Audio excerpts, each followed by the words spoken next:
الكشف عن أسرار وتفاصيل صادمة في فستان حنة رجوة آل سيف.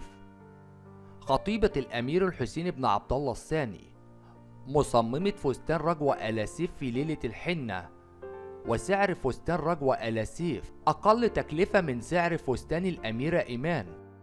وبالفيديو بنشوف رقص الملكة رانيا لعبد الله والأميرة إيمان مع الآنسة رجوة آل سيف ودبكة عرس الأمير الحسين. وكمان بنشوف ديانا كرزون وهي ترقص مع الملكة رانيا لعبد الله، وتشارك الأردنيين احتفالاتهم بزفاف ولي عهد الأردن الأمير الحسين بن عبد الله. السلام عليكم وأهلا بكم وفيديو جديد. لو أول مرة بتشوفني ياريت تشترك بالقناة وتفعل الجرس على الكل، وزي ما عودتكم وعودتونا بنصلي على النبي عليه الصلاة والسلام. ويلا نبدأ الكلام. بكاء الأميرة إيمان لحظة ظهور الآنسة رجوة مع الملكة رانيا لعبد الله، والسبب لا يعرفه أحد حتى هذه اللحظة. تفاصيل مهمة هنعرفها جوه الفيديو، كملوا معانا الفيديو للنهاية. لو كنتم من محبين العائلة الحاكمة اعملوا لايك للحلقة حتى نعلم عدد محبيهم، وكمان اكتبوا لهم 1000 مليون مبروك وربنا يتمم لهم على خير. وتستمر التحضيرات للزفاف الملكي المنتظر للأمير الحسين بن عبد الله الثاني ولي عهد الأردن على الآنسة رجوة خالد آل سيف.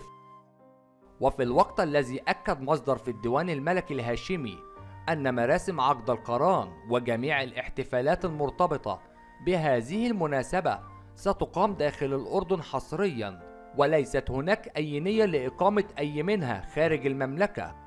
كما قال مصدر مقرب من العائلة الحاكمة أنه لا صحة لما تداولته بعض وسائل الإعلام أجنبية تتحدث فيها عن تحضيرات جارية لحفل سيقام في الجزيرة الإيطالية بمناسبة زواج ولي العهد المرتقب في عمان 1/6/2023. وكانت الملكة رانيا لعبد الله قد أقامت يوم الاثنين حفل عشاء في الديوان الملكي الهاشمي، وده بيكون احتفالا بقرب زفاف ابنها ولي العهد الأمير الحسين بن عبد الله الثاني على الآنسة رجوة آل سيف.